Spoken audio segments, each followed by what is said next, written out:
Hello, everyone, and welcome back to another episode of the 8-Bit Adventures podcast. I am your host, Sean Hayes, here to bring you the latest and greatest gaming news of the week. So, still trying to figure scheduling out. I think this time slot might work. But this is episode 338. And I apologize for no show last week. It's I got to get in the habit of setting reminders with the new time, especially since this is on the eve of daylight savings time ending, so there's going to be a time change. But yes, I apologize. I kept falling asleep during podcast prep, and so I said, well, I think I'm just going to have to bump the show a week and catch up on some rest. So apologies for that. I have more. I've got reminders set up so that nothing will wait until the last minute, and setting a time that works earlier, so that it's not trying to do a live show at like 10:30, 11 o'clock at night, Eastern time. 9:30 seems to be much more manageable. And I have actual news topics this week. I don't have to try and drum stuff up. A lot of crossover news. A lot of crossover news this week. And I think the big thing is I've sharing my thoughts on Valheim the board game, which finally arrived. And I've done, we'll call it 2.5 playthroughs. But definitely got some thoughts on that. Overall, very much enjoyed it.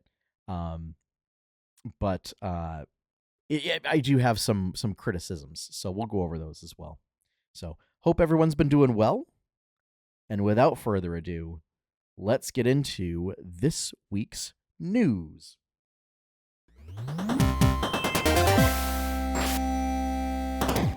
So first up, Bloomberg, via Jason Schreier, reports that Amazon is set to lay off more than 14,000 workers, with significant losses coming from its gaming division.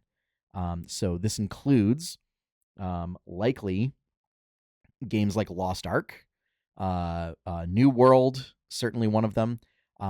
There's a like Lord of the Rings MMO. I don't know if it's Lord of the Rings Online or if it's a different Lord of the Rings MMO.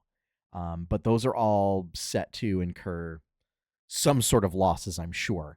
There hasn't really been, I don't know if there's really been any further breakdown of how much each studio is losing workers. But in the letter sent out, basically, in exceedingly frustrating manner, is justifying the losses with AI becoming such a new and shiny technology, and that clearly we have to run leaner and embrace that technology for shareholders or some other nonsense. Yeah, no, this is just it's Amazon once again being awful. Okay. And yeah, I realize that the live show is going out on Twitch. It's a necessity of the beast. But yeah, unnecessary. Amazon makes more than enough money to support a gaming division. This is just they're constantly chasing ever greater profits to stuff in Bezos's pocket. So we're gonna put the big thumbs down on them. I feel for all the people who are getting laid off. It's awful. And also notably anti-union Amazon. So just gonna throw that out there too. But hopefully, here's the thing. I say hopefully they'll be able to find work. The games industry is just like not hiring right now. it's not great. It's not a great situation for folks to be in. So yeah, and it kind of is just reinforcing my belief that, you know, at the time, college age Sean was pretty distraught over having to give up on the idea of going into the games industry for work. You know, nearly 40 something Sean is going, nah, that was fine.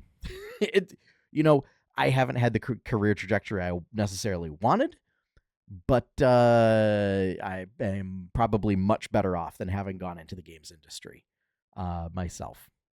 So, um, yeah, I really hope for the best for these folks, but it's kind of bleak out there, if I may say so. Um, so on that note, how about we jump into some happier news? Nintendo announced a Switch 2 edition for Animal Crossing New Horizons, um, as well as a free content update for both the Switch and Switch 2 editions for Animal Crossing New Horizons. Both are going to launch January 15th, 2026. Switch 2 edition of the game will do enhanced graphics, mouse controls, and there will be a megaphone item where you can use the microphone to basically shout at your Switch like a villager's name to find out where they are on the island. In addition, it'll support game chat. You can use the camera to do the little, show your face to your friends in game chat kind of a thing. But the free content update will include a hotel run by Kappn's family, a cleanup service from Mr. Resetti, slumber islands, which will allow you to do full multiplayer. Okay. So you can invite your friends. You can have up to 3 of these dream islands or slumber islands. You can invite your friends. Your friends will be able to also terraform these islands, which is not something that they can do with your standard islands. There will also be, they call them Nintendo crossover islands, but Nintendo crossover items, but it's not really crossovers when it's your parent company. But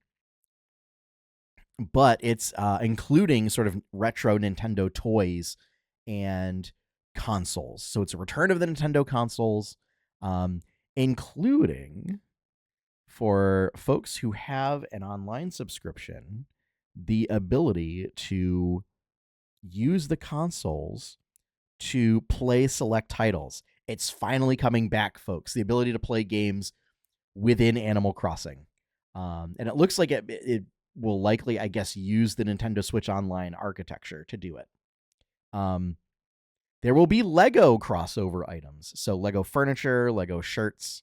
It looks really cool. It makes me kind of wish that Lego did something like Animal Crossing, because the furniture and the housing materials made out of Lego look really fun.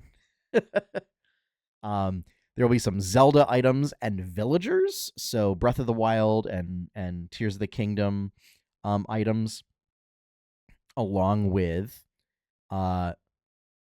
Tulin and oh geez, I can't remember her name. Minoru will be available as villagers that you can add to your town. That's really cool. But it sounds like for the items, it will be based on amiibo. I don't know if that's the case for the villagers. It might be, which is a bit rough because those are expensive amiibo. And then also Splatoon items and villagers. Again, using amiibo for that. So yeah, that all looks really cool. As far as the hotel, it's I don't remember what the name of the expansion is.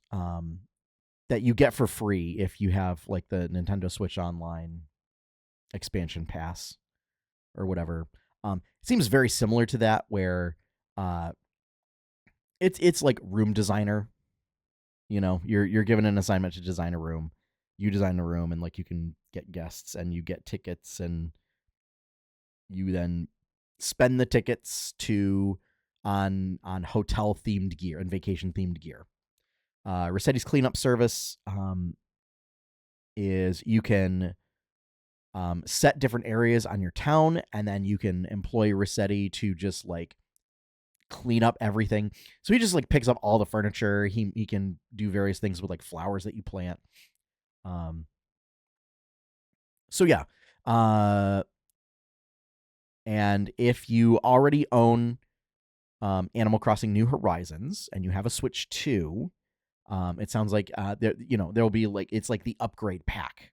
So you won't have to pay full price. I want to say it was like $5. But I don't think they mentioned a specific price in the announcement. So, again, both of those are launching January 15th. Next up, NintendoLife reports that both Crypt of the Necrodancer and Rift of the Necrodancer are getting crossovers with Shovel Knight. So Shovel Knight, once again, doing a crossover with just about every other indie title. One that it hasn't gotten a crossover with, that we're going to cover later. But so this is adding Shovel Knight to Crypt of the Necrodancer as a playable character. And seems like he has like his own move set too, which is interesting. And then Rift of the Necrodancer adds a bunch of Shovel Knight tracks to it. So, I love both of these games. Shovel Knight in particular, I love Shovel Knight. So, I'm excited. And it's out now. So it looks like it's out on Steam, and then it's coming to other platforms later, I think is what the announcement read. So very excited for this. It's been a while since I played Crypt of the Necrodancer, but I would love to pick it up again with everyone's favorite shovel-wielding knight. Notably, there is one Necrodancer title that is not getting Shovel Knight DLC, and it's Cadence of Hyrule. I would love it. It's not going to happen because it requires like both the Nintendo and the Necrodancer team. I would absolutely love to have Shovel Knight then be a playable character in Cadence of Hyrule. I just love it. Or if they can't do that, I would love for a Crypt of the Necrodancer style game. But you do Shovel Knight, but with the art style for Cadence of Hyrule, because it was such a good art style. So yeah, that's out now. I'm gonna look into it, certainly. I don't have Rift of the Necrodancer, just because I don't know if I can do Guitar Hero style games anymore. But very excited for Crypt of the Necrodancer. All right, so next up, Lorcana. So as you all know from the last episode of this podcast, I play Disney's Lorcana trading card game, made by Ravensburger, however you want to pronounce it. But we got some bad news recently. So they announced, so up until the set that releases next week, which is set 10, Whispers in the Well. So for the past 9 sets, okay, there have been various rewards for organized play. And these included both character pins and like ink related pin, like ink color related pins. So The first series, the ink color related pins had like, it was like a banner that said Disney's Lorcana, and the background was like the ink color. Character pins, there's usually been 2 or 3 per set, featuring characters from that set. And they've announced, and it sounds like due to tariffs and manufacturing issues, or manufacturing costs rather, starting in set 10, there will not be any more character pins as organized play rewards. This is a huge blow to many folks' enjoyment with the game. Just because you get a lot of Disney fans, pin trading's still a big thing, and they look cool. You know, they're cool enamel pins. Furthermore, so they're still doing the ink color pins. We only have 3 ink colors left. And they're going to finish that run of the ink colors, and then they're going to stop those as well.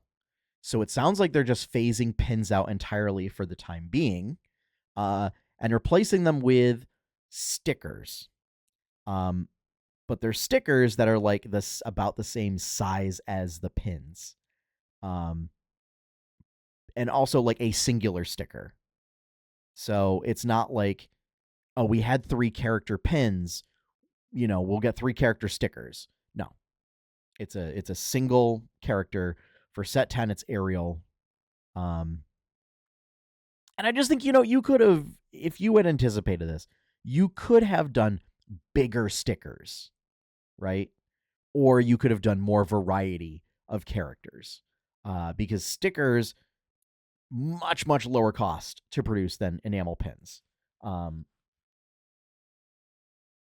it's so frustrating. Frustrating enough that I started looking into the cost of doing custom pins myself, and just going, if Ravensburger's not going to do it, then maybe I will supply pins as organized play rewards, as like an additional organized play reward for my local game store. Still looking into it to see like what the actual cost would be. And you know what? If it's cheap enough, which it's got to be pretty cheap, you know, I might just do it. So, but yeah, it's a bummer because like Whispers in the Well looks like it's a really fun set. Looks like it's really cool. And this is also coming off the heels of the change up in not having a second place play mat, and that the reward. So it used to be for set championships is that first place would get a champion mat, second place would get a regular mat, which had its own quirks, and then top 4 would get like a foil promo, and then there wasn't anything for participation. Then they changed it so that everybody got non-foil promo, like as a participation. And then top 8 got foil promo. And then they took away the second place playmat. I think now they're changing it again.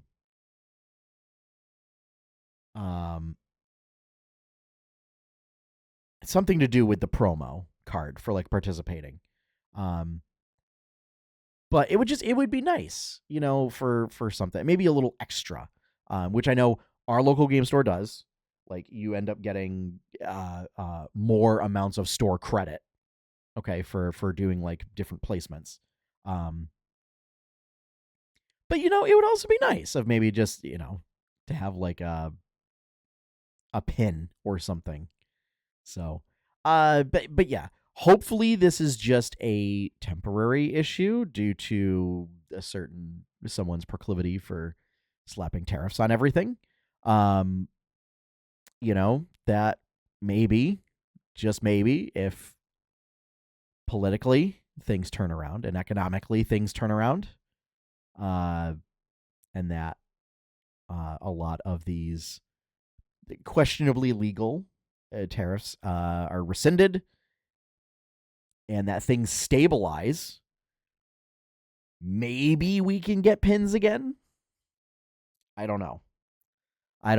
But it's something that I am definitely going to be looking into because it's not fun. A lot of the other rewards are not super great quality. Like the stickers I'm burned about because like you could do nice stickers at least, and they're not. So unfortunately, bad news for everyone. I mean, the good news is Whispers in the Well looks like a fantastic set, but the organized play rewards might not quite be there. So now for our last bit of news. Now I mentioned an indie game that has yet to do a crossover with Shovel Knight. Vampire Survivors, folks, is getting a crossover with Balatro because, once again, this I believe is like another. It might be like another $3 expansion. Again, this game just never ceases to amaze me. And it's out now. Balatro. So the Balatro expansion is out. 4 new characters all have like bizarre Balatro themed abilities and weird modes available. Yeah, it's great. So I finally started playing Balatro over the summer. It's great. And it's trying to figure out how it crosses over into Vampire Survivors. There's things where like the chip and multiplier score counters are like weapons that float around everywhere. It's wild. Once again, Ponkel, I think they're just like mad scientists over there with how they can figure stuff out. And it's great. There's also an update for Ode to Castlevania that if you already have Ode to Castlevania, I believe is free. And it like once again adds more characters, more adventures, all this other stuff, more weapons and stuff. It's the amount of stuff that this game has given out either for free or for extremely cheap is absurd. And it is still one of the best values in gaming. In addition to that, online co-op. There's now online co-op where you are fully untethered from each other, so that you can both like just go completely separate ways and fully explore the map. So yeah. So I don't know if I can find the time. Maybe I'll do some Vampire Survivors. Maybe I'll even play it on stream and check this stuff out. But yeah, I got to find the time to do it. But this is great. I did play a little bit of like the Ode to Castlevania expansion. Seems great. And I'm so excited to do the Balatro stuff. So yeah. So that's out now. Very excited for it. And again, Ponkel seems great as a developer. I wish them all the success. So that is the last of our news. So we are going to switch gears and talk about Valheim, the board game.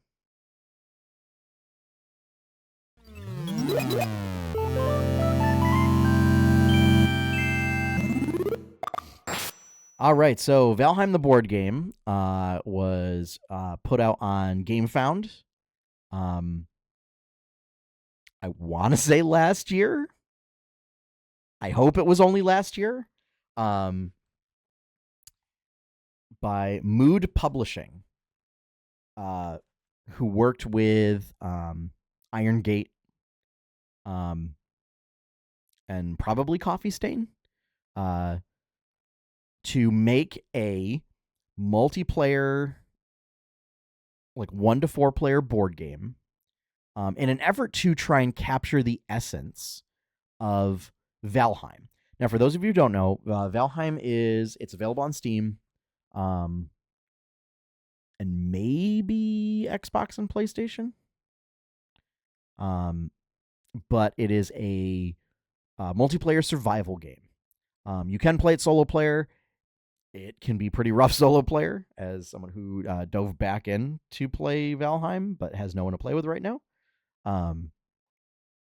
But it has all the classic tropes of survival games. So like you start out with like very little equipment. You basically have to like pick up a bunch of resources. You use those to make like a crafting table, and you put together like rocks and wood to make like stone tools, which you then use to get you eventually like upgrade those into copper or bronze tools, and then later you use those for like a good portion of the early game. Then you progress into iron tools and then other materials, and like you do base building. You have to manage your hunger, things like that. Viking aesthetic. So I want to say the idea is that like you died and you're in the afterlife to vanquish like a lot of these forsaken enemies, who are like big spirits or demons of various sorts. And your goal is to fight them and banish them from the realm of the dead, maybe. So Mood Publishing's goal was to try and make a board game that's pretty close to faithful approximation of this survival game. And I think they did a great job, to the point that I enjoy playing the board game more than I enjoy playing the survival game at this point. So the board game does a great job at like mimicking sort of the like the resource loops of like getting resources, bringing them back to the house, crafting there, getting better gear, using those to go out, get more higher tier resources, bring those back, craft even better gear, so on and so forth. And the the board game does this in such a way where it gives you a limited amount of time to do those loops before you have to take on the Forsaken. So when you start a scenario, you pick one of the bosses, and you have to at least initiate a fight with that boss before like an event deck runs out. And you play an event card after every player's turn. So regardless of whether you're playing with 1 player or 4 players, it's always the same amount of it's always the same amount of total turns taken. It's just how many turns like an individual player gets to take is different. So it kind of tackles that problem of like, well, what do you do with a game where on the PC version you can play as long as you like. You can you could spend dozens of hours if you wanted to before you fight like the first Forsaken, or you could just go straight to it. They do crafting really well. They also like, you craft furniture. Furniture gives you a lot of passive benefits or extra things that you can do with your actions. And there's like certain tools that you can equip to help you like craft better. So that's fun. They do streamline cooking in that you don't need to worry about going out and gathering food. Cooking is just like you get 3 actions in a turn. You do one of your actions to cook, and you get food. There you go. So I like that it simplifies that. The materials are overall okay, in terms of like the physical quality of the board game. I did spring for like a collector's edition, so I got like a sort of thin wooden like punch outs that all assemble together to make like a 3-dimensional house to put furniture in that also functions as a dice tower. Normally you just get, it's like cardboard and it's just like a little standee that you set down that just simulates the house, and as well as a neoprene mat. Um, uh, so aside from that, there are issues with the character boards. Mine are a little warped, and there are pieces that are supposed to connect to them that don't stand very well. There are wells on the character boards to put like cubes and like markers of sorts. They aren't very deep, so if you like jostle the board a little bit, cubes start flying all over the place.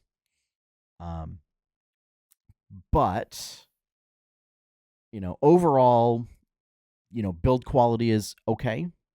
Could be better in some respects, but I've also seen a lot worse. And my only other criticism is they include a tutorial, and the tutorial only works with 4 players, which I think is a bit of a disservice. When you could have figured out a way to make it work for 1, 2, 4 players. So like if you bought it just to play a game for yourself, like you can't play through the tutorial. Or if you did, you would have to control 4 characters on the board. And I think there's a better way of doing that. So as of right now, those are my only criticisms. I mean, we kind of went through the tutorial as far as we could. And my first playthrough, we only had 3 players, and then we were just like, well, we're going off book, so we might as well just completely throw out the tutorial. And we were able to get through it pretty well. The rules are pretty well laid out. There's like a couple of edge cases of like, how do you get rid of equipment, or whether like you can just drop equipment for free. That could have used better clarification in the book, instead of like it's kind of like buried in a tool, like a sidebar tooltip somewhere. But all in all, absolute blast. You start the game by like picking a bunch of skills, so there is a little bit of like character creation, so you can build your character how you want. I find the game works best if you have like a warrior / explorer type person, and then you have like a gatherer person, and then a crafter person. And the game also kind of leans this way. The one thing is, if you're following like a progression, because they do a campaign mode where you essentially follow the story of the game, where you fight like the Forsaken in ascending order. If you do that, like you can't mine ore, like you can't get metal, in like your first playthrough. You have to wait until you defeat the first Forsaken, who's called Eikthyr. He's a big giant deer.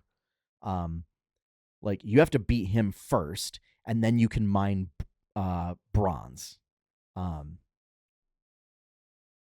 So if you're doing that, like there's one special skill that you can get where you can trade 4 of a resource for any other resource, and that becomes significantly better than any other skill, because that allows you to get metal when you otherwise would not be able to get it.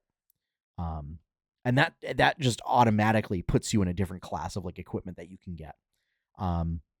So it just, I don't know, like, and it's an expensive skill to use, but uh, its usefulness feels so much more pronounced than a lot of the other ones. Um, so it feels like kind of mandatory. Like I've been intentionally not picking it when playing other playthroughs, um,